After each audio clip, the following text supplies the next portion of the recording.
Hello and welcome everyone. এসওই Bangla চ্যানেলে তোদের সবাইকে আমি স্বাগত জানাই।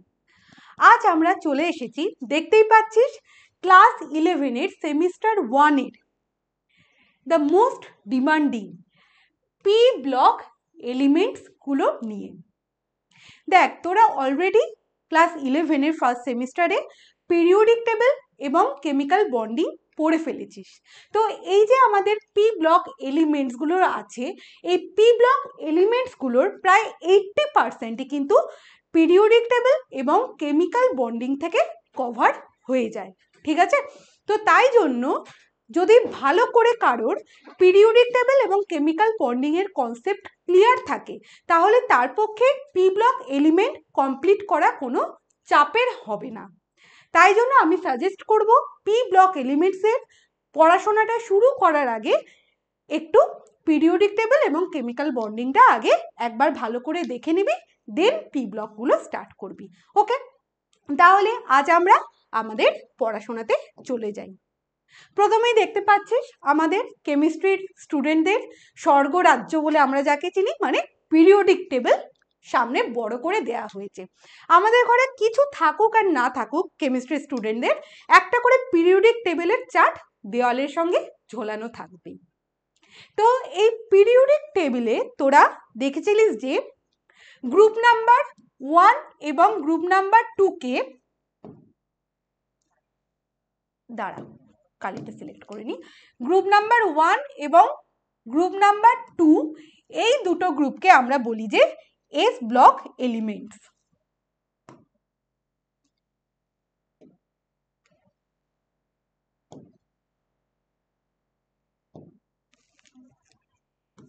এই দুটো গ্রুপকে আমরা বলি কি এস ব্লক এলিমেন্টস। এবং এই চ্যাপ্টারের জন্য সবথেকে যেটা ইম্পর্টেন্ট সেটা হলো গ্রুপ নাম্বার 13 থেকে শুরু করে গ্রুপ নাম্বার 18 পর্যন্ত এই এলিমেন্টসগুলোকে আমরা বলবো কি পি ব্লক এলিমেন্টস, ঠিক আছে?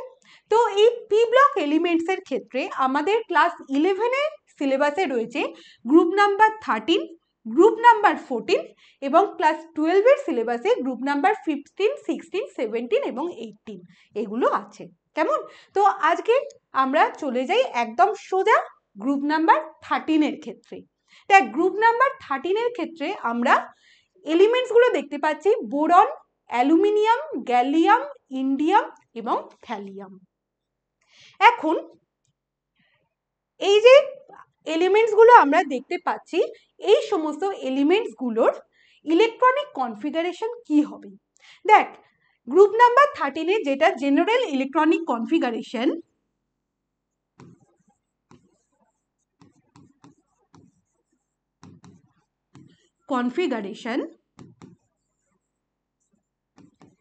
সেটা হলো NS2NP1, ঠিক আছে? এখানে পিরিয়ডিক টেবিলে দেখ এক নাম্বার পিরিয়ডেতে, এই যে এক নাম্বার পিরিয়ডে দেখ হাইড্রোজেন এবং হিলিয়াম আছে, এবং 2 নাম্বার পিরিয়ডে দেখ বোরন আছে, ঠিক আছে? এখানে আমরা কিভাবে আমরা শর্ট ট্রিক্স আমরা অ্যাপ্লাই করব, সেটা হলো যে এন এর জায়গাতে কি করবি, এই সমস্ত এলিমেন্টসগুলোর পিরিয়ড নাম্বারটা লিখে দিবি। কেমন?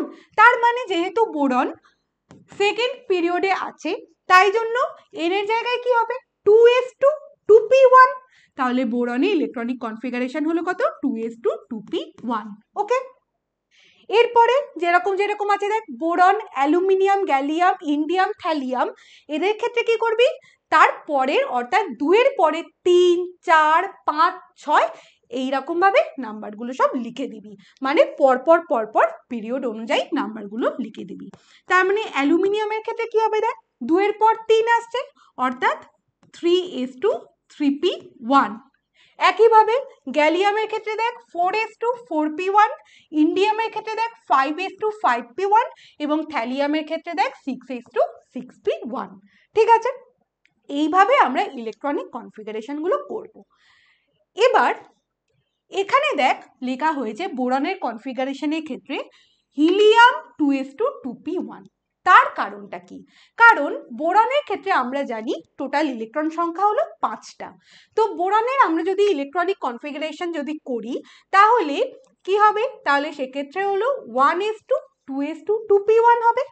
এখন এই যে 1s2 এটা হলো হিলিয়ামের ইলেকট্রনিক কনফিগারেশন, তাই আমরা এত বড় কনফিগারেশন না লিখে আমরা কি করি, এই নোবেল গ্যাসগুলোকে আমরা পুট করি। তাই জন্য এখানে আমরা বোরনের জায়গা থেকে লিখবো হিলিয়াম 2s2 2p1। একই রকম ভাবে অ্যালুমিনিয়ামের ক্ষেত্রেতে আগের এই এত বড় ইলেকট্রনিক কনফিগারেশনটা না লিখে সেটা নিয়ন, কারণ এই যে ইলেকট্রনিক কনফিগারেশন যেটা হবে সেটা হলো নিয়নের ইলেকট্রনিক কনফিগারেশন, তাই জন্য লেখা হয়েছে কি নিয়ন 3s2 3p1। এইভাবে আমরা ইনার্ট গ্যাসগুলো বসিয়ে তারপরে বাকি ইলেকট্রনিক কনফিগারেশনটা লিখি। ঠিক আছে, এরপরে আমরা চলে যাব সব থেকে ইম্পর্টেন্ট জায়গায়, সেটা হলো জেনারেল প্রপার্টিস। প্রথমে আছে দেখ অ্যাটমিক, এটা রেডিয়াস হবে বা অ্যাটমিক সাইজ করে দে। প্রথমেই আছে দেখ অ্যাটমিক সাইজ। তো অ্যাটমিক সাইজের ক্ষেত্রে আমরা জানি যে যত n এর ভ্যালু বাড়তে থাকে তত সাইজ বাড়তে থাকে। মানে কি? মানে হলো আমরা একটু আগেই দেখলাম বোরনের ইলেকট্রনিক কনফিগারেশনে 2s2 2p1, অর্থাৎ এখানে তো আমরা দুখানা মোট কক্ষক থাকে, দুখানা মোট সেল থাকে, তাহলে কি হবে? তাহলে এখানে দেখ নিউক্লিয়াস, এটা হলো 1 number cell n equal to 1 number cell, এবং এটা হলো n equal to 2 number cell. কেমন? 2 নাম্বার সেলে 3খানা ইলেকট্রন আছে, ঠিক আছে। তো এই নিউক্লিয়াসের সঙ্গে সব থেকে বাইরের কক্ষপথের ইলেকট্রনের যে দূরত্ব সেটাই হলো তার অ্যাটমিক রেডিয়াস।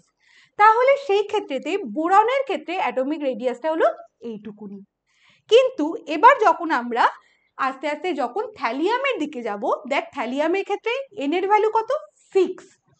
তার মানে এখানে 2 এর পরে 3 4 5 6 n ইকুয়াল টু 6 অ্যাড হলো। এখানেও 3খানা ইলেকট্রন আছে, তাহলে দেখ নিউক্লিয়াস থেকে বাইরের কক্ষের ইলেকট্রন পর্যন্ত দূরত্ব দেখ ঠিক এতটা বেড়ে গেল। অর্থাৎ আমরা দেখতে পাচ্ছি যে n এর মান যত বাড়ছে অ্যাটমিক সাইজও কিন্তু তত বেড়ে যাচ্ছে। এই অর্ডার অনুযায়ী আমাদের জেনারেল ট্রেন্ড কি হওয়া উচিত? তার মানে বোরনের সাইজ হলো সব থেকে ছোট এবং থ্যালিয়ামের সাইজ হলো সব থেকে বড়, অর্থাৎ আমাদের জেনারেল ট্রেন্ড এটা হওয়া উচিত।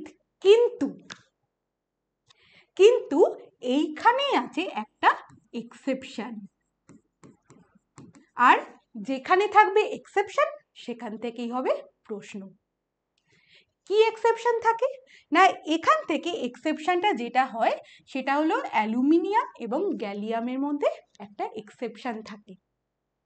দেখ এখানে অ্যালুমিনিয়ামের ইলেকট্রনিক কনফিগারেশন আমরা দেখলাম 3s2 3p1, আর গ্যালিয়ামের ইলেকট্রনিক কনফিগারেশন আমরা দেখলাম 3d10 4s2 4p1।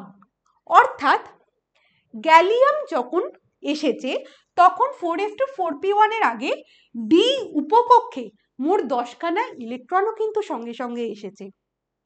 এখন আমরা জানি যে ডি উপকক্ষর দুর্বল আবরণী প্রভাব থাকে, পুয়ার শিল্ডিং এফেক্ট।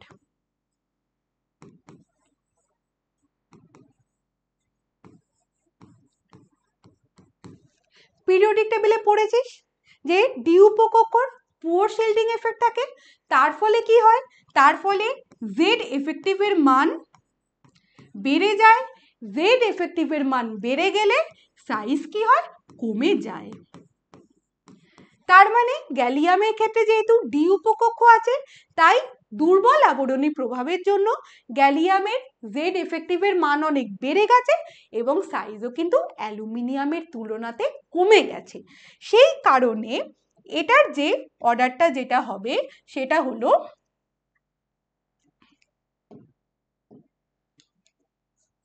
এইরকম অর্ডারটা হবে, অর্থাৎ অ্যালুমিনিয়ামের অ্যাটমিক সাইজ গ্যালিয়ামের থেকে বড় হয়।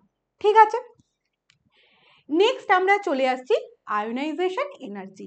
আয়োনাইজেশন এনার্জি কাকে বলে না, কোনো একটা গ্যাসীয় পরমাণু থেকে সেটা যখন বিচ্ছিন্ন এবং প্রসম অবস্থায় থাকে তখন তার সবথেকে বাইরের কক্ষে থাকা দুর্বলভাবে আবদ্ধ ইলেকট্রনটিকে আমরা যখন বার করতে চাই তখন তার জন্য আমাদের যে পরিমাণে এনার্জি দিতে হয় সেটাই হলো তার আয়োনাইজেশন এনার্জি।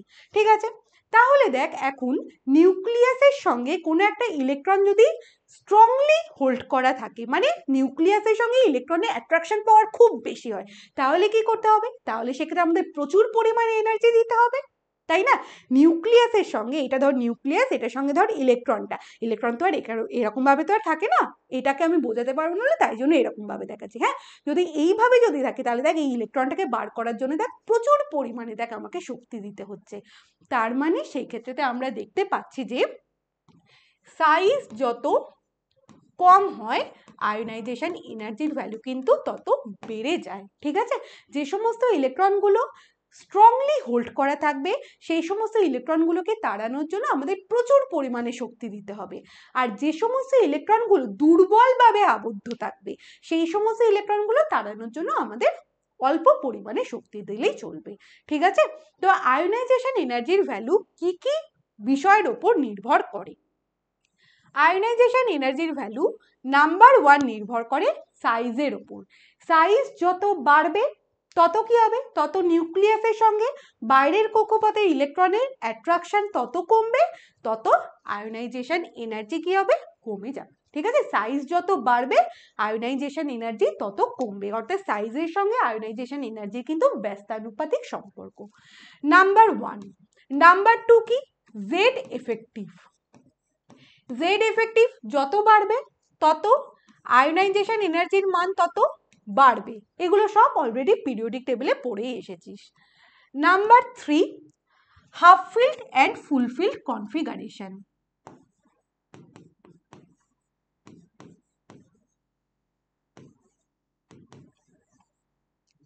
ঠিক আছে, হাফ ফিল্ড আর ফুল ফিল্ড কনফিগারেশন হলে কি হবে, সেটা স্টেবিলিটি পাবে। স্টেবিলিটি পাওয়ার ফলে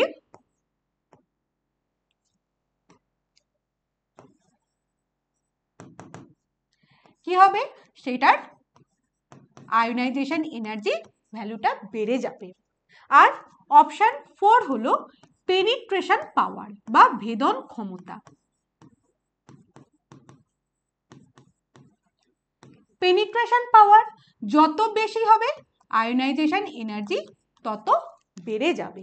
ঠিক আছে, তো আমরা SPDF এর ক্ষেত্রে যখন আমরা পেনিট্রেশন পাওয়ারের অর্ডারটা লিখি তখন কি হয়, এস অরবিটালে সব থেকে বেশি, দেন পি, দেন ডি, দেন এফ।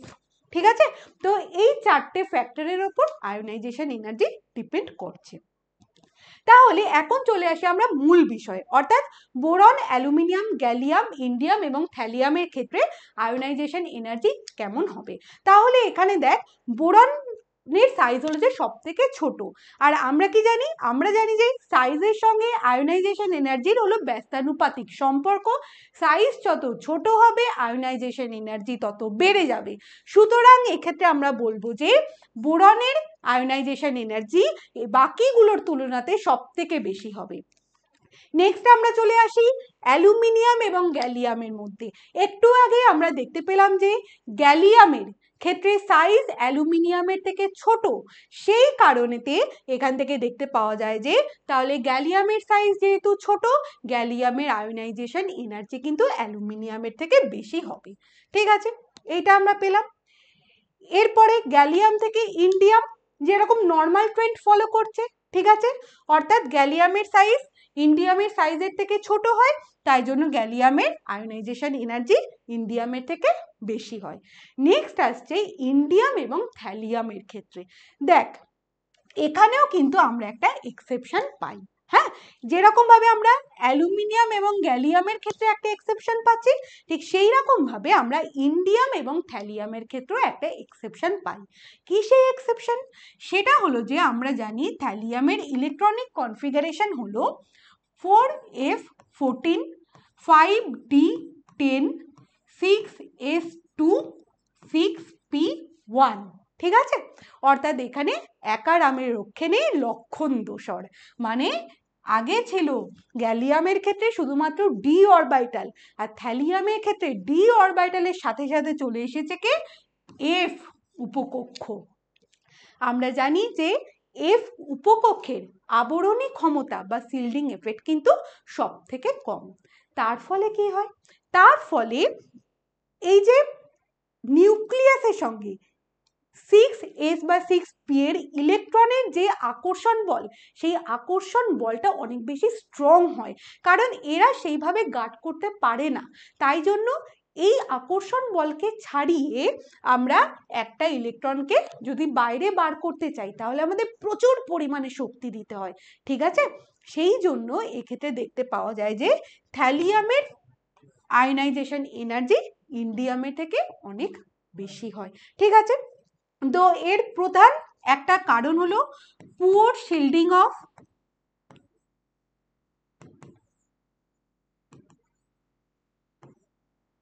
এফ অরবিটাল,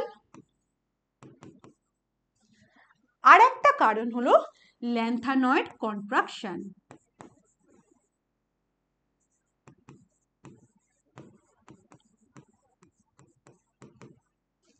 ঠিক আছে, এখানে দেখ থ্যালিয়ামের ক্ষেত্রেতে 4f14 আছে, তার মানে এফ অরবিটাল আছে।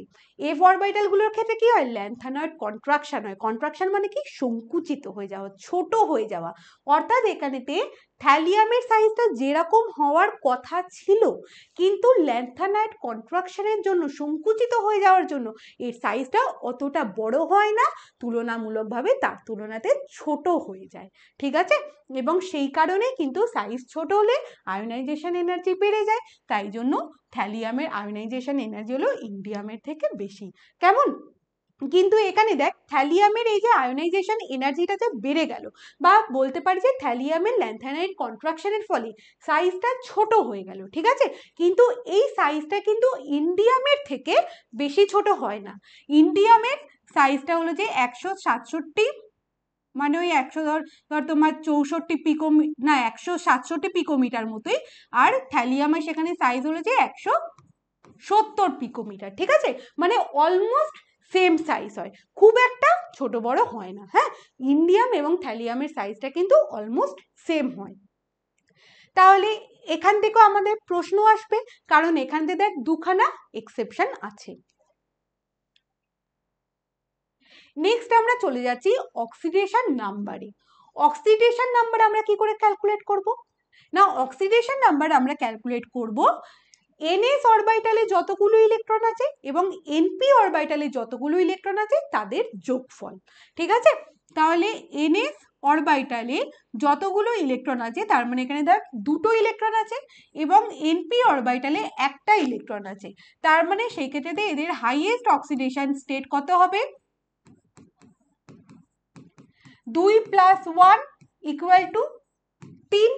ঠিক আছে, সেই ক্ষেত্রে আমরা boron, aluminium, gallium, indium, thallium. ঠিক আছে, তো বোরন অ্যালুমিনিয়ামের ক্ষেত্রে আমরা +3 অক্সিডেশন স্টেট আমরা দেখতে পাই, গ্যালিয়াম, ইন্ডিয়াম এবং থ্যালিয়ামের ক্ষেত্রে আমরা +3 অক্সিডেশন স্টেট তো দেখতে তো পাই, তার সঙ্গে +1 অক্সিডেশন স্টেটও আমরা দেখতে পাই। ঠিক আছে, অর্থাৎ এক্ষেত্রে আমরা মোট দুটো অক্সিডেশন স্টেট দেখতে পাই।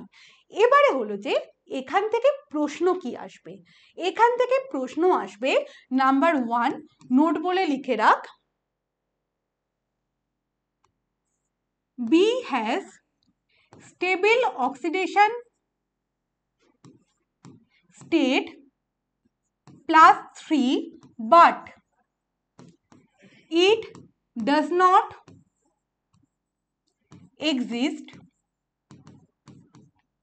as B3+ ion. ঠিক আছে, অর্থাৎ বোরনের ক্ষেত্রে আমরা +3 অক্সিডেশন নাম্বার আমরা দেখতে পেলাম, কিন্তু এটা কখনোই B3+ আয়ন হিসাবে এক্সিস্ট করে না। কেন করে না? তার কারণটা কি? তার কারণ হলো যে আমরা দেখলাম যে বোরনের অ্যাটমিক সাইজ হলো সব থেকে ছোট। ঠিক আছে, তাহলে অ্যাটমিক সাইজ যখন ছোট হবে আয়োনাইজেশন এনার্জি কি হবে, বেড়ে যাবে, তাই তো। তাহলে এখানে দেখ বোরন থেকে কি তৈরি হয়েছে, B3+ তৈরি হয়েছে, ঠিক আছে। তাহলে যখন বোরন থেকে প্রথমে B+ তৈরি হলো তখন আমাদের কিছু পরিমাণে আয়োনাইজেশন এনার্জি লাগলো, IE1 লাগলো। এরপর আমরা আর একটা ইলেকট্রনকে তাড়িয়ে দিলাম, তার জন্য আমাদের কিছু পরিমাণ শক্তি লাগলো, সেটা হলো IE2 লাগলো। এটা হলো B+2। এবং তারপরে আমরা আর একটা ইলেকট্রনকে তাড়িয়ে দিলাম, তার জন্য আমাদের আরো আয়োনাইজেশন শক্তি লাগলো, সেটা হলো B+3। ঠিক আছে, তাহলে প্রথমে আমরা যখন প্রথম আয়োনাইজেশন এনার্জি প্রয়োগ করে আমরা ফার্স্টে দেখ p অরবিটাল থেকে একটা ইলেকট্রনকে তাড়িয়ে দিচ্ছি, কারণ বোরনের ক্ষেত্রে কনফিগারেশন হলো 2s2 2p1। ঠিক আছে, প্রথমে আমরা এই আয়োনাইজেশন এনার্জিটা প্রয়োগ করে কি করলাম, এই ইলেকট্রনটাকে তাড়িয়ে দিলাম। এরপরেতে যখন B+ এর কনফিগারেশন যখন এসে যাচ্ছে, তার মানে এই পোর্শনটা আর নেই, এই পোর্শনটা আর নেই, থাকছে কোনটা, অনলি 2s এর পোর্শন। দেখ 2s কনফিগারেশন এটা কিন্তু একটা স্টেবল কনফিগারেশন, দেখ ফুলফিলড কনফিগারেশন, তাই না, দুখানা ইলেকট্রন আছে, তাই জন্য এখান থেকে একটা ইলেকট্রনকে বার করে দেওয়া ভীষণ চাপের একটা ব্যাপার। তার জন্য কি করতে হবে, আমাদের প্রচুর পরিমাণে আয়োনাইজেশন এনার্জি আমাদের দিতে হবে, প্রচুর পরিমাণে আমাদের শক্তি দিতে হবে।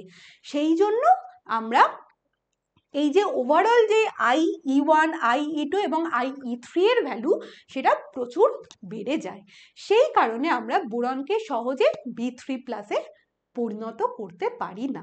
ঠিক আছে, তাহলে এখন প্রশ্ন হলো B3+ এই যে বলা হয়েছে যে স্টেবল অক্সিডেশন স্টেট দেখায় +3, এইটা কিভাবে দেখাবে। B3+ স্টেবল অক্সিডেশন মানে বোরন স্টেবল অক্সিডেশন স্টেট যে +3 দেখায়, এটা দেখা হচ্ছে কোভ্যালেন্ট বন্ড ফর্ম করে। ঠিক আছে, কারণ বোরনের সাইজ ছোট, ক্যাটনের সাইজ যত ছোট হবে তার পোলারাইজিং পাওয়ার বাড়বে এবং সেটা কোভ্যালেন্ট বন্ড গঠন করবে অ্যাকর্ডিং টু ফ্যাজান্স রুল। সেই কারণে বোরন কি করে, বোরন বাকিদের সঙ্গে ইলেকট্রন শেয়ার করে সে কোভ্যালেন্ট বন্ড গঠন করে এবং ধর BH3 BCl3 এই ধরনের যৌগগুলো গঠন করবে। ঠিক আছে, কিভাবে গঠন করে সেটা একটু দেখিয়ে দিই। দেখ বোরনের ইলেকট্রনিক কনফিগারেশন হলো 1s2 2s2 2p1। কেমন, তার মানে এখান থেকে বোরনের ক্ষেত্রে গ্রাউন্ড স্টেট ইলেকট্রনিক কনফিগারেশন ঠিক এই রকম হবে। এরপরে যখন এক্সাইটেড করা হলো তখন কি হলো, তখন সেখান থেকে একটা ইলেকট্রন এখানে চলে গেল, তার মানে এসে একটা ইলেকট্রন এবং পিতে দুটো ইলেকট্রন, অর্থাৎ টোটাল 3খানা আনপেয়ার্ড ইলেকট্রন আছে বোরনের। এই যে 3খানা আনপেয়ার্ড ইলেকট্রন রয়েছে বোরনের, এরা কি করে, এরা সাপোজ মনে কর BH3 আমরা ধর গঠন করব, তখন কি করবে, তখন এই 3খানা হাইড্রোজেন পরমাণুর যে একটা একটা করে ইলেকট্রন রয়েছে, এই একটা একটা করে ইলেকট্রনের সঙ্গে সে কি করবে, সে শেয়ার করবে। ঠিক আছে, এরকম ভাবে সে কি করলো, সে শেয়ার করলো, শেয়ার করার মাধ্যমেতে কি তৈরি করবে না, শেয়ার করার মাধ্যমেতে BH3 এইরকমটি কোভ্যালেন্ট বন্ড গঠন করবে এবং এই যে দেখ একটা ফাঁকা p অরবিটাল রয়ে গেল, এমটি p অরবিটাল, এই এমটি p অরবিটালটা ঠিক এরকম ভাবে থেকে যাবে। ঠিক আছে, তাহলে এইভাবে বোরন কোভ্যালেন্ট কম্পাউন্ড গঠন করার মাধ্যমে +3 অক্সিডেশন স্টেটটাকে ও জাস্টিফাই করে। আচ্ছা, এরপরে আমাদের নেক্সট পয়েন্ট হলো যে down the group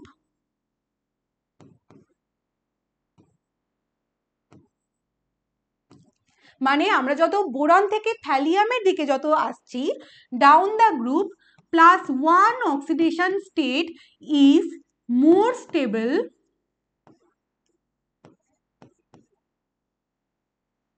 then +3 oxidation state. যত আমরা বোরন থেকে থ্যালিয়ামের দিকে আসছি তত +1 অক্সিডেশন স্টেটগুলো তত বেশি স্টেবল হচ্ছে +3 এর তুলনায়। কেন হচ্ছে? তার কারণ হলো due to inert pair effect.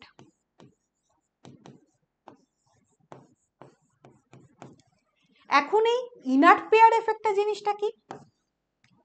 সেটা হলো যে বোরনের ক্ষেত্রে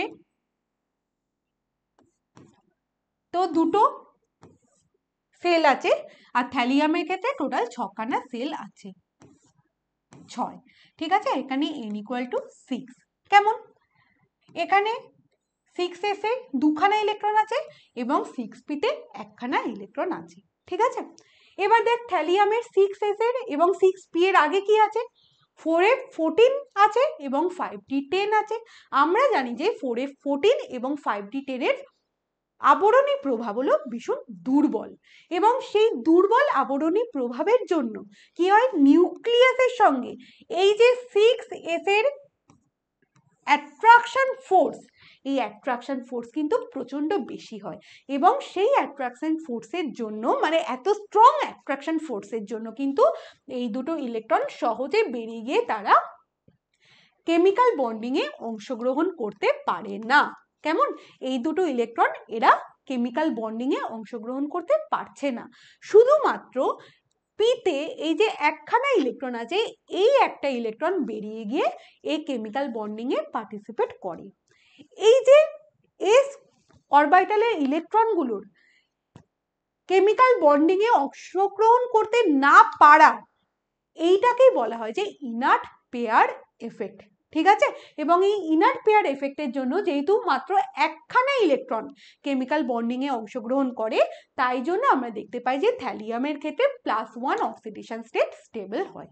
ঠিক আছে, অর্থাৎ আমরা যদি অক্সিডেশন স্টেটের অর্ডারটা যদি দেখতে পাই +1 এর ক্ষেত্রে, তাহলে আমরা দেখব যে গ্যালিয়ামের থেকে ইন্ডিয়াম +1 হলো বেশি স্টেবল, ইন্ডিয়াম +1 এর থেকে থ্যালিয়াম +1 হলো বেশি স্টেবল। ঠিক আছে, এই অর্ডারগুলো পড়বি, এগুলোই কিন্তু পরীক্ষাতে এমসিকিউ হিসাবে আসবে। এরপরে আমরা যদি +3 এর অক্সিডেশন স্টেটের মধ্যে আমরা কম্পেয়ার করি, তাহলে কি হবে? তাহলে দেখ, যত আমরা ওপরের দিকে উঠছি তত কি হচ্ছে, তত +3 অক্সিডেশন স্টেট বেড়ে যাচ্ছে, মানে স্টেবল হয়ে যাচ্ছে। তার মানে অক্সিডেশন স্টেটের ক্ষেত্রে কি হবে, gallium 3+ is more stable then indium 3+, যেটা থ্যালিয়াম 3+ এর থেকে বেশি স্টেবল। ঠিক আছে, এই প্রশ্নগুলো এমসিকিউ হিসাবে আসে, এই সমস্ত প্রশ্নগুলো তৈরি করে রাখবি। বিশেষ কিছু পড়াবো না, শুধুমাত্র এমসিকিউ হিসাবে যে প্রশ্নগুলো আসে সেইগুলোই করাবো, কারণ ক্লাস 11-এ তোদের তো সামনেই পরীক্ষা এসে গেছে, আর এখন পি ব্লকের পেছনে এত টাইম ওয়েস্ট করতে গেলে মানে বাকি যে অর্গানিক কেমিস্ট্রি আছে বল বা ফিজিক্যাল কেমিস্ট্রি, সেগুলো আর শেষ করতে পারবি না। তাই জন্য শুধুমাত্র এমসিকিউ যেগুলো থেকে আসে সেগুলোই চেষ্টা করব কভার করানোর। ঠিক আছে, এইগুলো পড়বি। ওকে, নেক্সট যেটা পয়েন্ট সেটা হলো boiling point and melting point. Boiling point are melting point থেকে কোথা থেকে প্রশ্ন আসে? মেল্টিং পয়েন্ট থেকে প্রশ্ন আসে যে বোরন হ্যাজ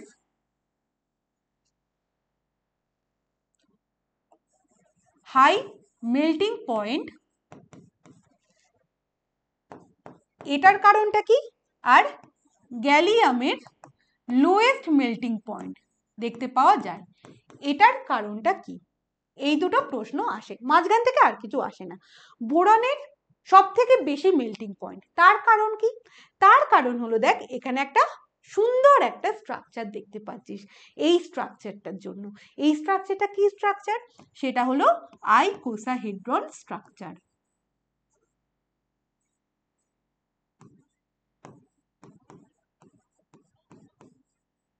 ঠিক আছে, এই আইকোসাহেড্রন স্ট্রাকচারে কি হয় না, সলিড স্টেটে বোরনের মোট 12খানা ইউনিট ইনভলভ হয়ে সেটা B12 গঠন করে।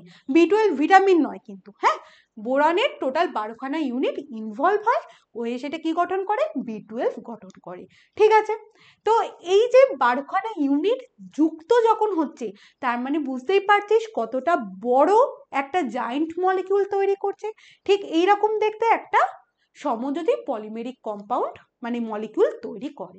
ঠিক আছে, এই মলিকিউলটাকে, কম্পাউন্ড না, মলিকিউলটাকে আমরা যদি দেখি তাহলে দেখ, ভার্টেক্স মানে কি? কর্নার। এগুলো মনে রাখতে হবে না, জাস্ট জেনে রাখ। দেখ, একটা, দুটো, তিনটে, চারটে, পাঁচটা, পেছন দিকে ছটা, এইভাবে আমরা যদি গুনি তাহলে আমরা টোটাল 12খানা ভার্টেক্স আমরা পাবো বা কর্নার আমরা পাবো। ঠিক আছে, এবং এখান থেকে দেখ, একটা, দুটো, তারপর পেছন দিক থেকে তিনটে, চারটে, তারপর এই যে সামনের বড় যে তোমার ত্রিভুজটা আছে, পাঁচটা, এরকম ভাবে ওপরে টোটাল 5খানা আমরা ফেস পাচ্ছি, মাঝখানের পোর্শনটাতে আমরা টোটাল 10খানা ফেস আমরা পাচ্ছি, এবং নিচের পোর্শনটাতে একইভাবে আমরা টোটাল 5খানা ফেস আমরা পাচ্ছি। তার মানে টোটাল 20খানা ফেস আমরা পাচ্ছি। তার মানে বুঝতে পারছিস যে এই মলিকিউলটা কতটা বড় একটা মলিকিউল। এই বড় মলিকিউল হওয়ার জন্য এটার মেল্টিং পয়েন্ট এত হাই, কারণ একে সহজে আমরা গলাতে পারবো না। একে গলানোর জন্য আমাদের প্রচুর পরিমাণে হিট দিতে হবে, সেই জন্যই বোরনের মেল্টিং পয়েন্ট হলো এত হাই। ঠিক আছে, আর সব থেকে মোস্ট যেটা ইম্পর্টেন্ট কোশ্চেন আসে সেটা হল যে গ্যালিয়ামের মেল্টিং পয়েন্ট লো কেন, সব থেকে কম। ইভেন দেখতে পাওয়া যায় যে, তোরা জানিস যে গ্যালিয়াম হলো একটা তরল ধাতু, এটা গ্রীষ্মকালেও এটা লিকুইড হিসাবে অবস্থান করে। তার কারণটা কি? তার কারণটা হলো যে বোরনের ক্ষেত্রে যেরকম ভাবে আমরা দেখলাম যে B12 ইউনিট গঠন করে, ঠিক সেরকম ভাবে আমরা দেখতে পাই যে গ্যালিয়ামের ক্ষেত্রে গ্যালিয়াম ইজ প্রেজেন্ট অ্যাজ, এগুলো সব নোট ডাউন করে নিবি খাতায়, অ্যাজ Ga2। ঠিক আছে, অর্থাৎ গ্যালিয়ামের একটা গ্যালিয়াম পরমাণু P1 আর একটা গ্যালিয়াম পরমাণুর P1 এর সঙ্গে বন্ড তৈরি করে, মানে এইরকম ভাবে বন্ড তৈরি করছে। ঠিক আছে, একটা গ্যালিয়াম পরমাণুর P1 আর একটা গ্যালিয়াম পরমাণুর P1 এর সঙ্গে বন্ড তৈরি করছে। ঠিক আছে, তাহলে এই বন্ডটা কি? দুর্বল বন্ড, সহজেই এটাকে আমরা একটু অল্প একটুখানি হিট দিয়ে গলিয়ে দিতে পারি, সেই জন্যই গ্যালিয়াম 2 এর মেল্টিং পয়েন্ট এত লো। এখান থেকে আরেকটা যেটা প্রশ্ন আসে সেটা হল যে গ্যালিয়ামের মেল্টিং পয়েন্ট কত, এই কোশ্চেনটাও আসে এমসিকিউতে, সেটাও লিখে রাখবি কত না 303 কেলভিন। ঠিক আছে, এই কোশ্চেনগুলো সব কটা কিন্তু এমসিকিউতে আসে। ওকে, নেক্সট পয়েন্ট, ও বয়লিং পয়েন্টটা বাদ থেকে গেল। বয়লিং পয়েন্ট হলো যে যেরকম অ্যাজ ইউজুয়াল ট্রেন্ড, সেরকমই ইউজুয়াল ট্রেন্ড, শুধু এখান থেকে প্রশ্ন আসে যে গ্যালিয়ামের ক্ষেত্রেতে বয়লিং পয়েন্ট কেমন হয় না, gallium has high boiling point, এবং সেই জন্য for this it is used in thermometer,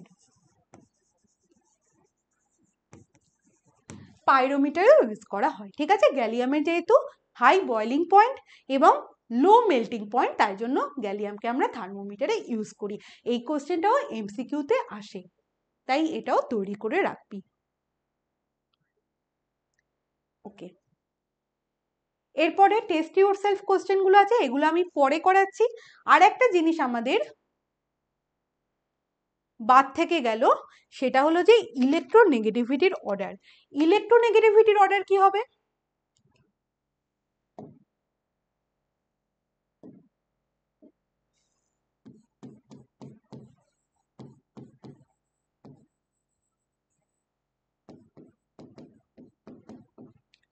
দেখ, আমরা দেখেছিলাম যে আয়নাইজেশন এনার্জির ক্ষেত্রেতে বোরন, তারপরেই ছিল থ্যালিয়াম।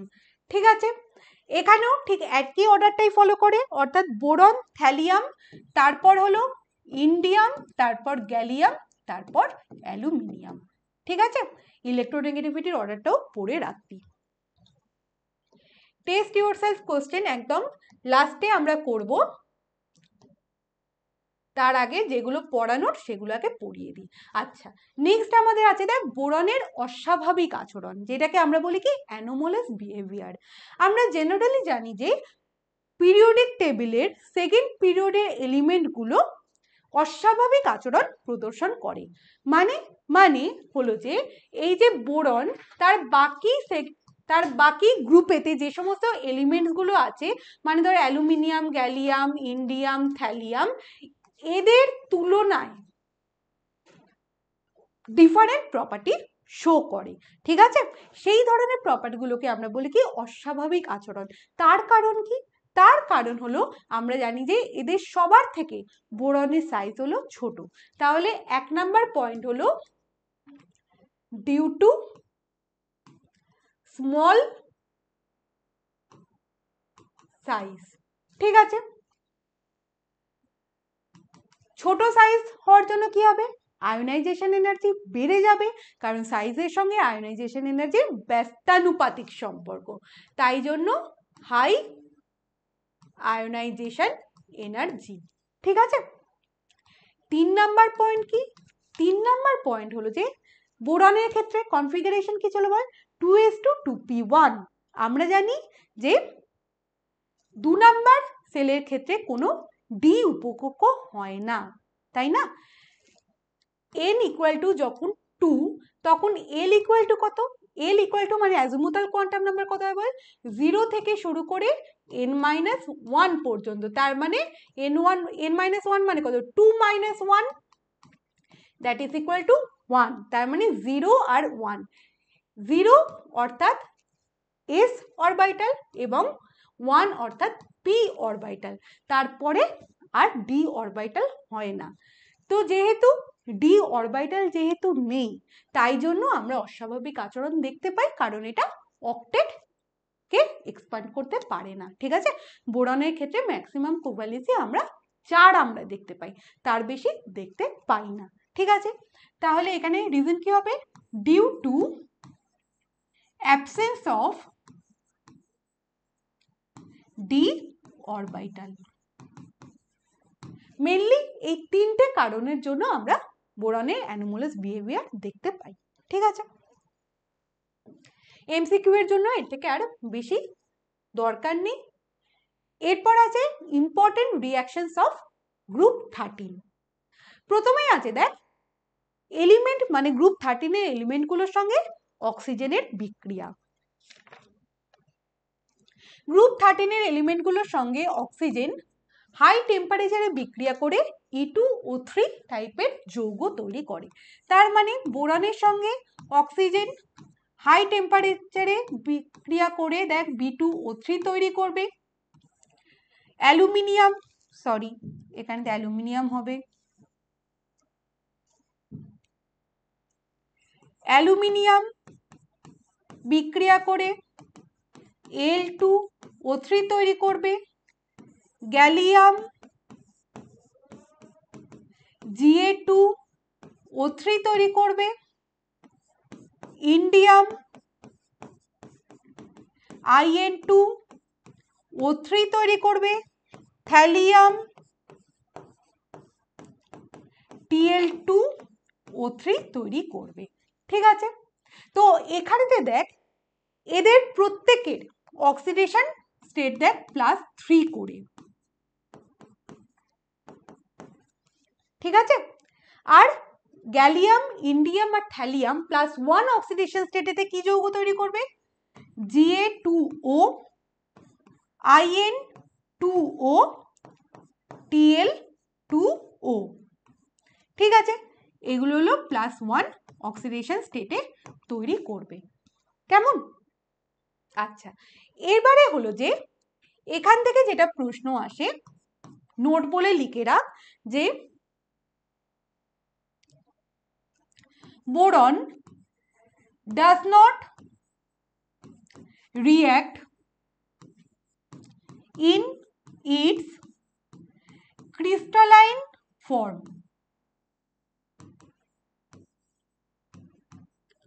অর্থাৎ বোরন হলো ক্রিস্টালাইন ফর্মেতে সেটা হলো নিষ্ক্রিয়, বোরন ক্রিস্টালাইন ফর্মে কখনো বিক্রিয়া করে না। ঠিক আছে, it reacts in its amorphous form।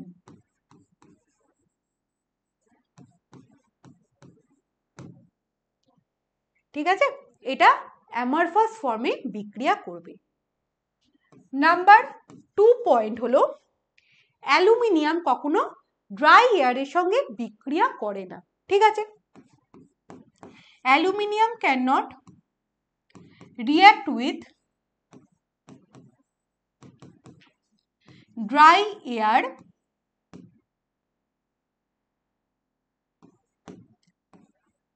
it reacts with moist air to form thin oxide layer Al2O3। এগুলো সব খাতাতে পয়েন্ট করে লিখে রাখবি। হ্যাঁ, এখান থেকে সব প্রশ্ন আসে। মানে কি, মানে হলো সাপোজ এটা হলো অ্যালুমিনিয়াম ধাতু,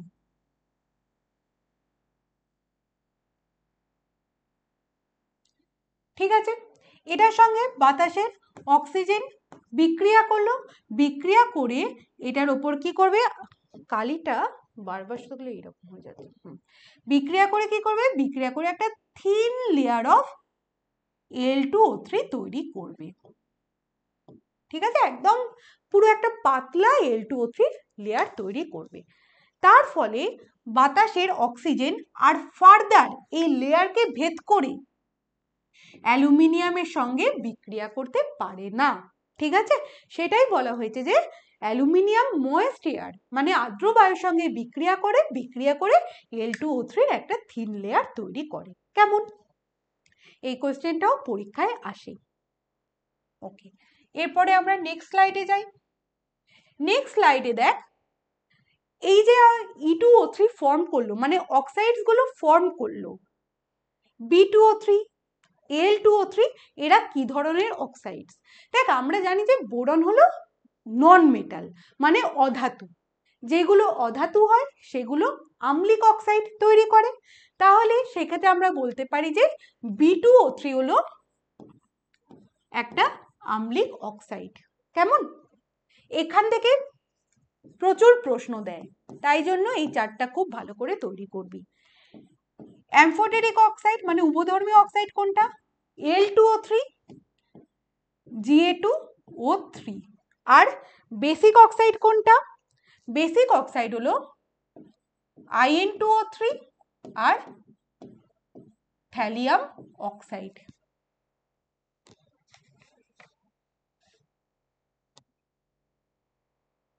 ঠিক আছে, এই চারটা রেডি করে নিবি। এরপর দেখ, এই যে অক্সাইড গুলো তৈরি হলো এরা জলের সঙ্গে বিক্রিয়া করে হাইড্রোক্সাইড তৈরি করে, অর্থাৎ B2O3 জলের সঙ্গে বিক্রিয়া করে BOH3 তৈরি করে। BH3 কে আমরা লিখতে পারি কি H3BO3। দেখ, এখানে হাইড্রোজেন তিনটে, অক্সিজেন তিনটে, বোরন একটা, H3BO3, এটা হলো কি অর্থোবোরিক অ্যাসিড। সিমিলারলি অ্যালুমিনিয়াম অক্সাইড জলের সঙ্গে বিক্রিয়া করে AlOH3 তৈরি করবে। ঠিক আছে, গ্যালিয়াম অক্সাইড জলের সঙ্গে বিক্রিয়া করে GaOH3 তৈরি করবে। ঠিক আছে, ইন্ডিয়াম থ্যালিয়ামও একইভাবে InOH3 এবং TlOH3 তৈরি করবে। ঠিক আছে, তাহলে এই যে হাইড্রোক্সাইডগুলো যেগুলো তৈরি হচ্ছে, এই BOH3 বা অর্থোবোরিক অ্যাসিড সেটা হলো যে মৃদু আম্লিক অ্যাসিডিক হাইড্রোক্সাইড। ঠিক আছে, এখান থেকে যেটা প্রশ্ন আসে লিখে রাখ যে H3BO3 এটা হলো একটা একক্ষারীয় অ্যাসিড।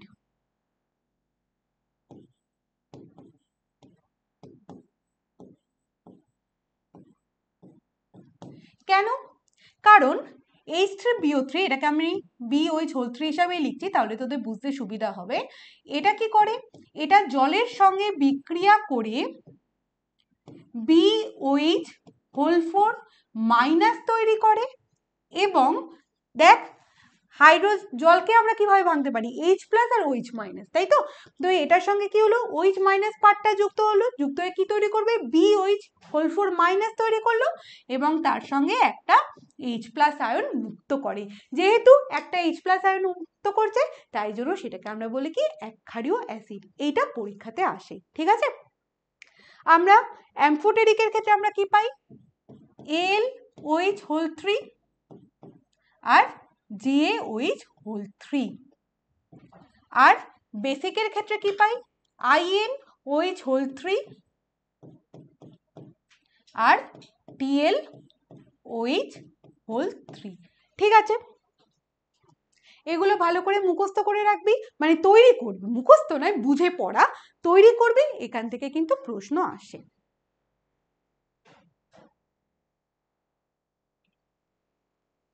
এরপর আছে নাইট্রোজেনের সঙ্গে বিক্রিয়া।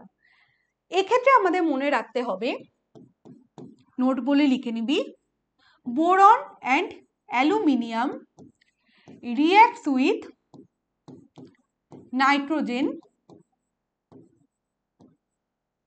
ঠিক আছে, তাহলে বোরন নাইট্রোজেনের সঙ্গে হাই টেম্পারেচারে বিক্রিয়া করে কি তৈরি করলো? বোরন নাইট্রাইড তৈরি করলো এবং অ্যালুমিনিয়াম নাইট্রোজেনের সঙ্গে বিক্রিয়া করে কি তৈরি করলো? অ্যালুমিনিয়াম নাইট্রাইড তৈরি করলো। ঠিক আছে, কিন্তু gallium, indium and thallium do not react with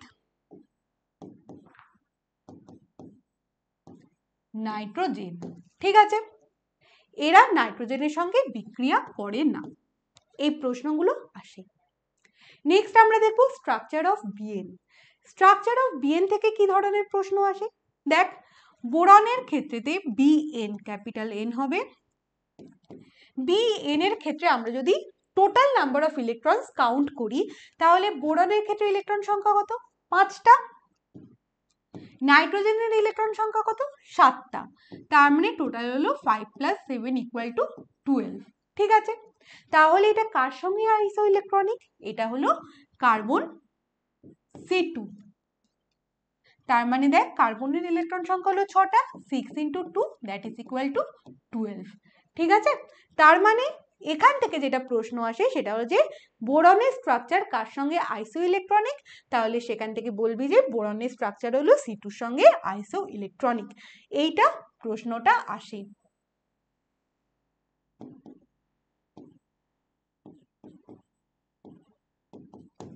ঠিক আছে, নেক্সট প্রশ্নের জন্য আমাদের স্ট্রাকচারটা একটু ভালো করে বুঝতে হবে। এখানে দেখ, carbon carbon carbon carbon carbon carbon, অর্থাৎ মোট 6খানা কার্বনের একটা রিং তৈরি হয়েছে, সাইক্লিক রিং তৈরি হয়েছে। ঠিক সিমিলারলি এখানেও দেখ, বোরন নাইট্রোজেন অর্থাৎ অল্টারনেটিভলি একটা দেখ টোটাল 6 মেম্বার একটা রিং তৈরি হয়েছে। কেমন? এখানে দেখ, দুটো কার্বনের মাঝখানে দেখ ডাবল বন্ড আছে, অর্থাৎ sp2 হাইব্রিডাইজেশন, তাই তো? ডাবল বন্ড হলে কি হয়? sp2 হাইব্রিডাইজেশন হয়। সিমিলারলি এখানে দেখ, বোরন আর নাইট্রোজেনের মাঝখানে ডাবল বন্ড আছে, অর্থাৎ এখানে এটাও হলো কি? sp2 hybridization.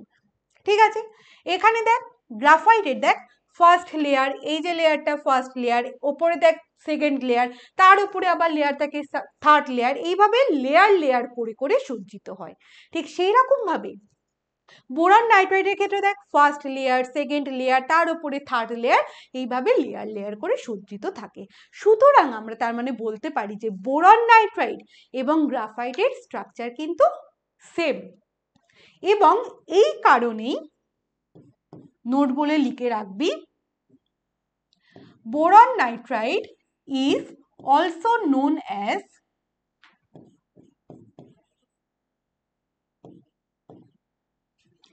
inorganic graphite. ঠিক আছে, এই প্রশ্নটাও পরীক্ষার জন্য খুব ইম্পর্টেন্ট। কেমন? তাহলে আমাদের বোরন নাইট্রাইটের স্ট্রাকচার হয়ে গেল। নেক্সট আমরা দেখে নেব হাইড্রোজেনের সঙ্গে বিক্রিয়া। এই সমস্ত গ্রুপ 13 এর এলিমেন্টগুলো সরাসরি হাইড্রোজেনের সঙ্গে যুক্ত হয় না। ঠিক আছে, তো বোরনের সঙ্গে হাইড্রোজেন যখন যুক্ত হবে কি হবে, দেখ এখানে EH3 টাইপের কম্পাউন্ড তৈরি হচ্ছে, তার মানে এখান থেকেও BH3 টাইপের কম্পাউন্ড তৈরি হবে। ঠিক আছে, তো এই যে বোরনের সঙ্গে হাইড্রোজেনের যে কম্পাউন্ড গুলো, এইগুলোকে বলা হয় বোরেন। এইগুলোকে বলা হয় কি, বোরেন। ঠিক আছে, পরীক্ষায় প্রশ্ন আসে সরলতম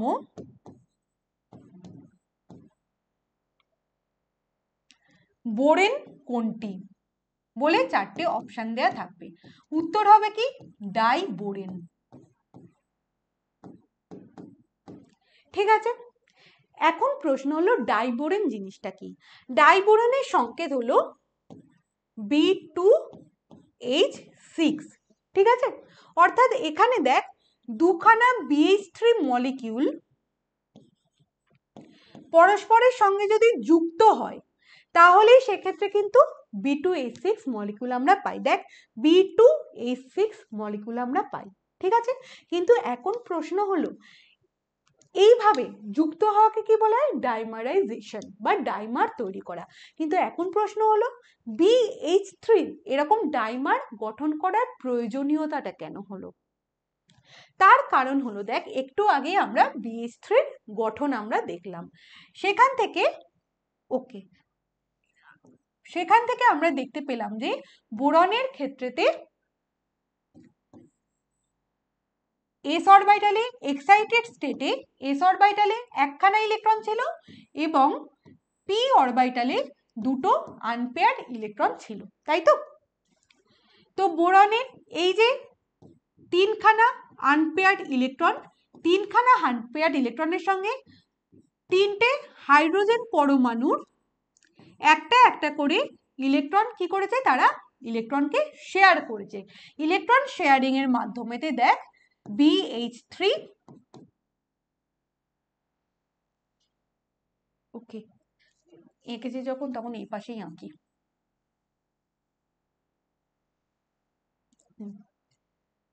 দেখ এরকম ভাবে BH3 তৈরি করেছে। ঠিক আছে, তার মানে এখানে টোটাল কতগুলো ইলেকট্রন, দেখ টোটাল হলো যে একটা, দুটো, তিনটে, চারটে, পাঁচটা, আর এখানে এই হাইড্রোজেনের একটা, তার মানে টোটাল 6খানা ইলেকট্রন থাকে। তার মানে 6খানা ইলেকট্রন থাকার জন্য কি হয়, এটার অষ্টক পূর্তি হয় না, অক্টেট ফুলফিল হয় না। ঠিক আছে, তাই জন্য এখান থেকে প্রশ্ন আসবে যে BH3 is an electron deficient compound। ঠিক আছে, এবং এটা লুইস অ্যাসিড হিসেবে কাজ করে। it acts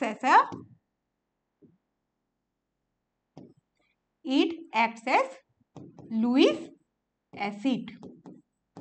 এই প্রশ্নটাও আসে পরীক্ষায়।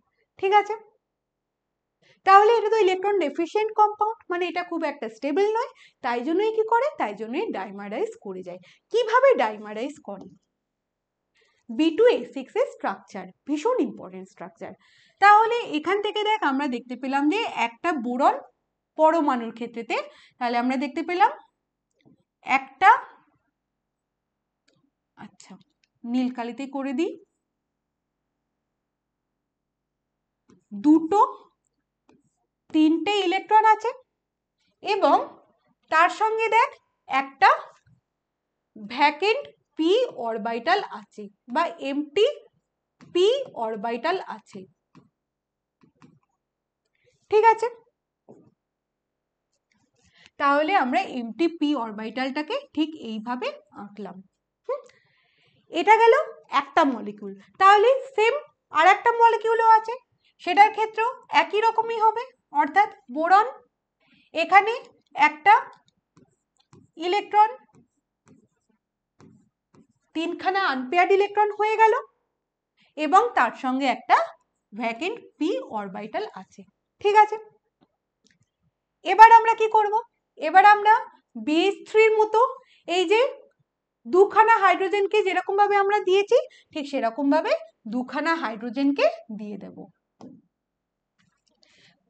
অর্থাৎ এই যে বোরনের দুখানা ইলেকট্রন, এই দুখানা ইলেকট্রন কি করবে, দুখানা হাইড্রোজেনের ইলেকট্রনের সঙ্গে শেয়ারিং হবে।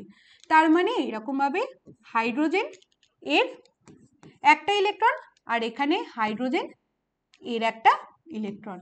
ঠিক আছে, সিমিলারলি এপাশেও দেখ হাইড্রোজেন, এপাশেও একটা হাইড্রোজেন, দুটো হাইড্রোজেনের দুটো করে ইলেকট্রন থাকবে। ঠিক আছে, এই দুটো হাইড্রোজেনের ইলেকট্রনের সঙ্গে এরা কি করবে, এরা বন্ড শেয়ার করবে। এবারেতে দেখ তাহলে টোটাল আমাদের একটা, দুটো, তিনটে, চারটে হাইড্রোজেন হয়ে গেল। এই যে চারটে হাইড্রোজেন পরমাণু এবং দুটো বোরন পরমাণু এরা সেম প্লেনেতে থাকবে। ঠিক আছে, তার মানে এটার ক্ষেত্রেতে কি হবে না, এরা চারজনেতে এইরকম সেম প্লেনে থাকবে। ঠিক আছে, যেমন ধর আমার এই হাতটা আমি যদি বলি, এখানে বোরন পরমাণু এবং চারটে দিকে চারটে হাইড্রোজেন পরমাণু আছে। কেমন, তাহলে আরো দুটো হাইড্রোজেন পরমাণু বাকি থাকলো। এই দুজন হাইড্রোজেন পরমাণু কোথায় থাকবে, সেটা হলো যে একটা হাইড্রোজেন পরমাণু ঠিক এই যে প্লেনটা রয়েছে, মানে মাঝখানেতে বি, দুখানা বি আর চারপাশেতে চারটে হাইড্রোজেন, ঠিক এদের সঙ্গে এই যে প্লেনটা রয়েছে এই প্লেনের সঙ্গে 90 ডিগ্রি অ্যাঙ্গেলে অর্থাৎ লম্বভাবে একটা হাইড্রোজেন পরমাণু থাকবে। ঠিক আছে, তার মানে এই যে প্লেনটা রয়েছে এই প্লেনের সঙ্গে এখানে তো আর 90 ডিগ্রি অ্যাঙ্গেল তো আর আমার পক্ষে দেখানো সম্ভব নয়, তাই জন্য এটাকে ওপরের দিকে উঠিয়ে লিখছি। তাহলে এখান থেকে এই রকম পজিশনে একটা হাইড্রোজেন পরমাণু থাকবে এবং সেই হাইড্রোজেন পরমাণুর একটা ইলেকট্রন আছে, আর একটা হাইড্রোজেন পরমাণু থাকবে হচ্ছে এই যে প্লেন আছে, প্লেনের সঙ্গে ঠিক 90 ডিগ্রি অ্যাঙ্গেল করে এরকম ভাবে নিচের দিকে লম্বভাবে আর একটা হাইড্রোজেন পরমাণু থাকবে। ঠিক আছে, তাই জন্য সেটাকে আমি নিচে লিখে দিচ্ছি, এইভাবে থাকবে। এবার কি হবে, এবার তার মানে এবার বন্ডিং করার পালা।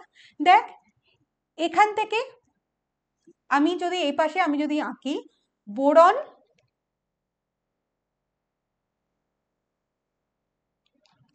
এপাশে যদি আঁকি দেখ boron, boron, hydrogen, hydrogen, hydrogen, hydrogen.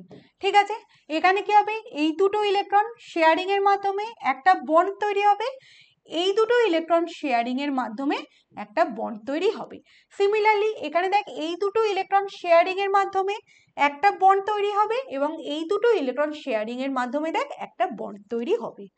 ঠিক আছে, বাকি দুটো হাইড্রোজেনের ক্ষেত্রে কি হবে, সেটা হলো প্রথমটার ক্ষেত্রে দেখ বোরনের একটা ইলেকট্রন, একই কালি হয়ে যাচ্ছে, বোরনের একটা ইলেকট্রন তার সঙ্গে এই হাইড্রোজেনের একটা ইলেকট্রন এবং বোরনের এই যে ভ্যাকেন্ট পি অরবিটাল এইটা নিয়ে একটা বন্ড তৈরি হবে। ঠিক আছে, দেখ বোরনের একটা ইলেকট্রন, হাইড্রোজেনের একটা ইলেকট্রন এবং বোরনের যে ভ্যাকেন্ট পি অরবিটাল এটা নিয়ে একটা বন্ড তৈরি হয়েছে। এটা কিন্তু নর্মাল বন্ড কিন্তু নয়, বন্ডটা ঠিক এইভাবে বেঁকে আছে।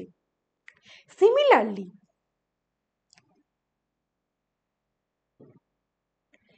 এখানেও কি হবে, এই যে দেখতে পাচ্ছিস বোরনের ভ্যাকেন্ট পি অরবিটাল, এই ভ্যাকেন্ট পি অরবিটালের সঙ্গে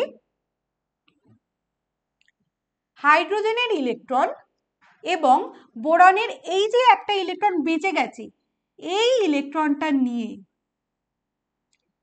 আর একটা বন্ড তৈরি হলো। ঠিক আছে, এই দেখ বোরনের ভ্যাকেন্ট পি অরবিটাল, হাইড্রোজেনের ইলেকট্রন এবং বোরনের ইলেকট্রন এইটা নিয়ে আর একটা বন্ড তৈরি হলো। ঠিক আছে, তার মানে এক্ষেত্রেতে এই যে বন্ডগুলো এই বন্ডগুলোকে তার মানে কেমন তার মানে দেখতে হলো, এখানে হাইড্রোজেন এখানে হাইড্রোজেন ঠিক এইরকম বাঁকা মানে বক্রজাতীয় দেখতে হলো। কেমন? তো এই যে বন্ডগুলো, এই বন্ডগুলোকে আমরা বলি কি না বানানা বন্ড।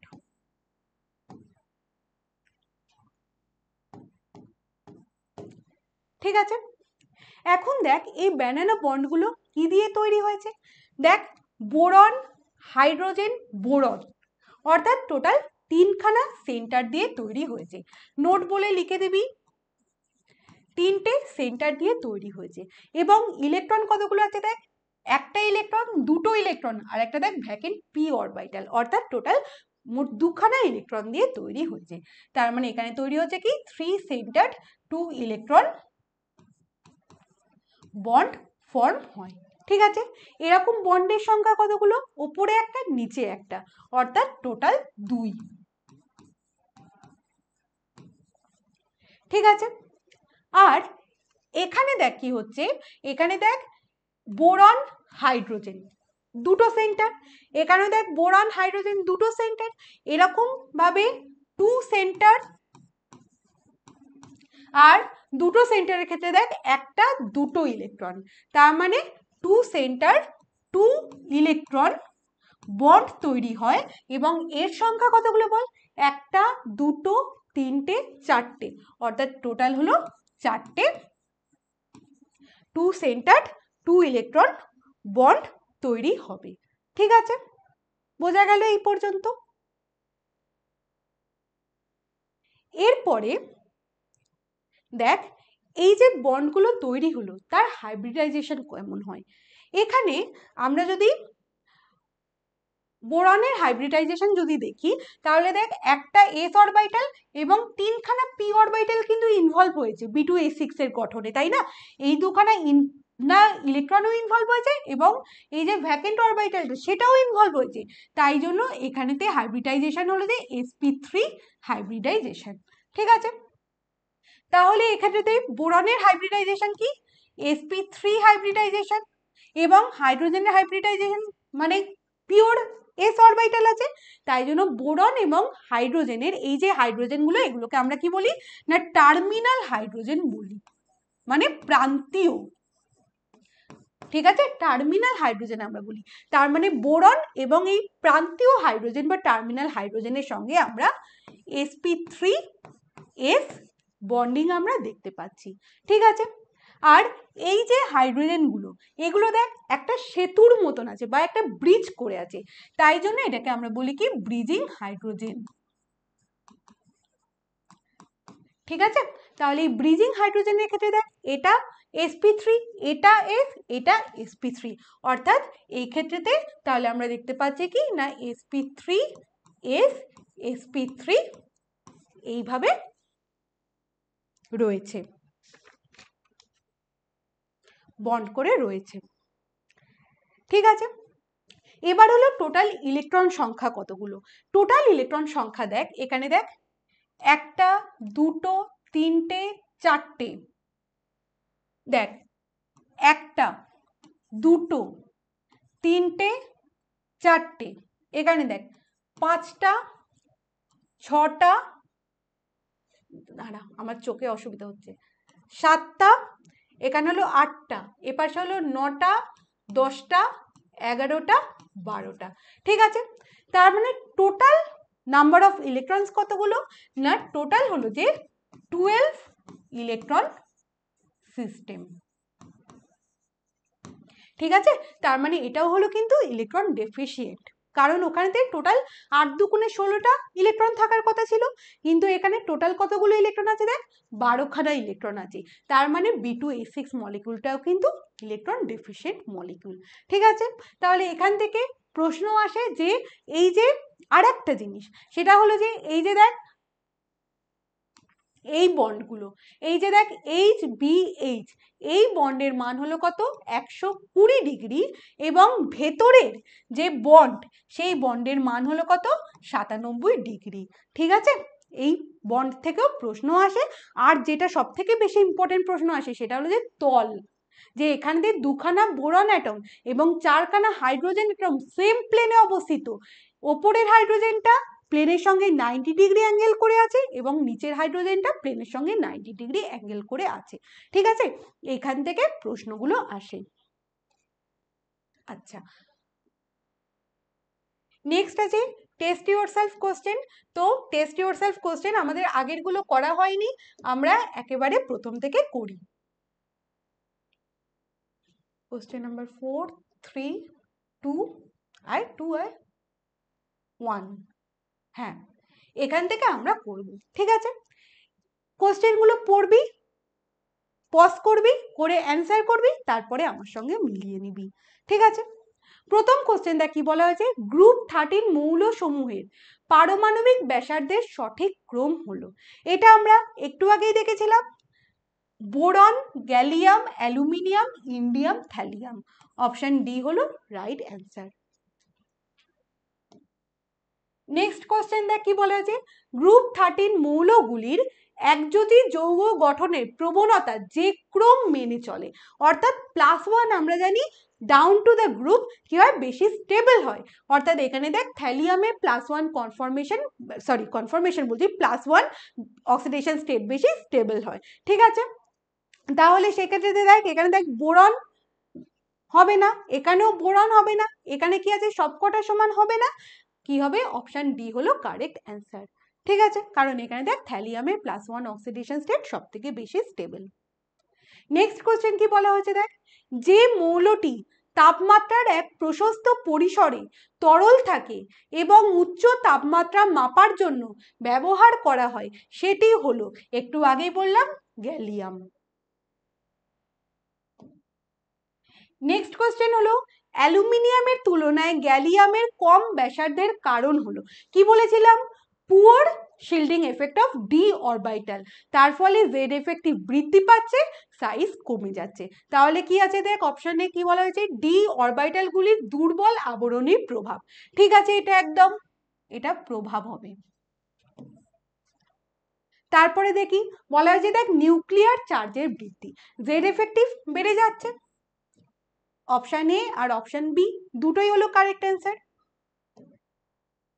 ওকে, নেক্সট আমরা এই পাশের কোশ্চেনগুলো করি। প্রত্যেক কটা কোশ্চেন করবি, পজ করে করে করবি, তারপরে অ্যান্সার মিলিয়ে নিবি। দেখ কোশ্চেন কি বলা হয়েছে, নিচের অক্সাইডগুলির মধ্যে কোনটি আম্লিক প্রকৃতির। একটু আগে আমরা করলাম B2O3 হলো আম্লিক প্রকৃতির, Al2O3, Ga2O3 এরা হলো দুজন হলো অ্যামফোটেরিক প্রকৃতির মানে উভধর্মী, এবং In2O3 হলো ক্ষারীয় ধর্মী বা বেসিক প্রকৃতির। তাই জন্য অপশন এ হলো কারেক্ট অ্যান্সার। নেক্সট কি বলা হচ্ছে দেখ, বোরন নাইট্রাইট নিচের কোনটির সঙ্গে আইসো ইলেকট্রনিক। আমরা পড়লাম যে বোরন নাইট্রাইটের ক্ষেত্রেতে টোটাল ইলেকট্রন কতগুলো, 12টা, এবং C2 এর ক্ষেত্রে টোটাল ইলেকট্রন কত, 12টা। তাই জন্য অপশন হবে C2।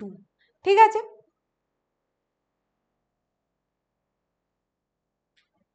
নাইট্রোজেনের ক্ষেত্রে কত হবে, 14, অক্সিজেনের ক্ষেত্রে 8 দুগুণে 16, এবং B2 এর ক্ষেত্রে কত হবে, 10। তাই জন্য এগুলো নয়। নেক্সট দেখ বলা হয়েছে কি, নিচের কোনটির গঠন গ্রাফাইটের মতো। আমরা জানলাম কি ইনঅর্গানিক গ্রাফাইট কাকে বলা হয়, বোরন নাইট্রাইটকে। তাই জন্য এখানে বোরন নাইট্রাইট হলো কারেক্ট অ্যান্সার। নেক্সট বলা হয়েছে দেখ, B2H6 সম্বন্ধে সঠিক বিবৃতি কোনটা। BH3 একটি লুইস অ্যাসিড, করিয়েছি, তাই জন্য এটা হলো সঠিক অ্যান্সার। প্রান্তীয় হাইড্রোজেন পরমাণুর পি চরিত্র ব্রিজ হাইড্রোজেন পরমাণু অপেক্ষা কম হয়, বেশি হয় না, তাই এটা ভুল, এটা সমান হবে, একটুটা কেটে এটা সমান করে দিবি। ঠিক আছে, সকল BH বন্ধনের দৈর্ঘ্য সমান একদমই নয়, আর BHB বন্ধনের মান 120 ডিগ্রি, বাইরেরটা হয় 120 ডিগ্রি আর ভেতরেরটা কত হয় 97 ডিগ্রি। ঠিক আছে,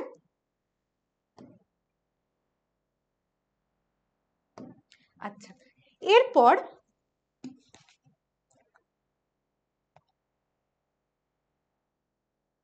আর একটাও কোশ্চেন আছে, খুব ইম্পর্টেন্ট কোশ্চেন, সেটা হলো যে ডাইবোরেনের গঠন লিখে নিবি। হ্যাঁ, বলছি লিখে নে। ডাইবোরেনের গঠন, অপশান এ, সকল হাইড্রোজেন পরমাণুগুলি একই তলে অবস্থান করে এবং বোরন পরমাণুগুলি সেই তলের সঙ্গে লম্বভাবে অবস্থান করে। এটা হয় না। এখানে বলা হয়েছে যে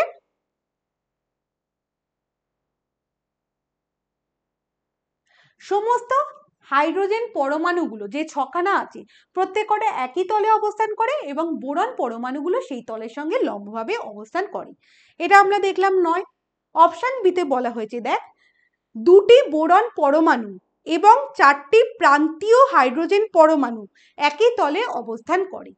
দেখ, দুখানা বোরন পরমাণু এবং চারটি প্রান্তীয় মানে টার্মিনাল হাইড্রোজেন পরমাণু একই তলে অবস্থান করে এবং দুটি সেতু গঠনকারী হাইড্রোজেন পরমাণু সেই তলের সঙ্গে লম্বভাবে অবস্থান করে। আর এই যে দুখানা হাইড্রোজেন পরমাণু রয়েছে যেগুলো ব্রিজিং হাইড্রোজেন, সেগুলো তলের সঙ্গে লম্বভাবে অবস্থান করছে বলেছি। তাহলে অপশন বিটাই হলো কারেক্ট এখনো পর্যন্ত। অপশন সিতে কি বলা হয়েছে দেখ, চারটি সেতু গঠনকারী হাইড্রোজেন পরমাণু এবং বোরন পরমাণুগুলি একই তলে অবস্থান করে। অর্থাৎ এখানতে বলা হয়েছে যে ব্রিজিং হাইড্রোজেন আছে চারটি, কিন্তু নয়, দুখানা মাত্র ব্রিজিং হাইড্রোজেন আছে, তাই জন্য এটাও ভুল। তারপর বলা হয়েছে দেখ, সকল পরমাণুগুলি একই তলে অবস্থান করে, নয়। তাহলে আমাদের অপশন বিটাই হলো কারেক্ট অ্যান্সার। এর পরের দিন আমরা B2H6 এর প্রিপারেশন করব এবং তার কেমিক্যাল রিয়াকশনস গুলো দেখব। আর আমাদের বাকি থেকে গেছে বোরাক্স আর হলো অর্থোবোরিক অ্যাসিড। ঠিক আছে, এই কটা জিনিস পরের ক্লাসে কমপ্লিট করিয়ে দেব, করিয়ে দিলেই আমাদের গ্রুপ 13 শেষ হয়ে যাবে। ঠিক আছে, তাহলে আজকে এই পর্যন্তই থাক। সবাই ভালো থাকিস, সবাই মন দিয়ে সবাই পড়াশোনা করিস, আর এসওই বাংলা চ্যানেলকে সবাই ফলো করতে থাকিস। Thank you.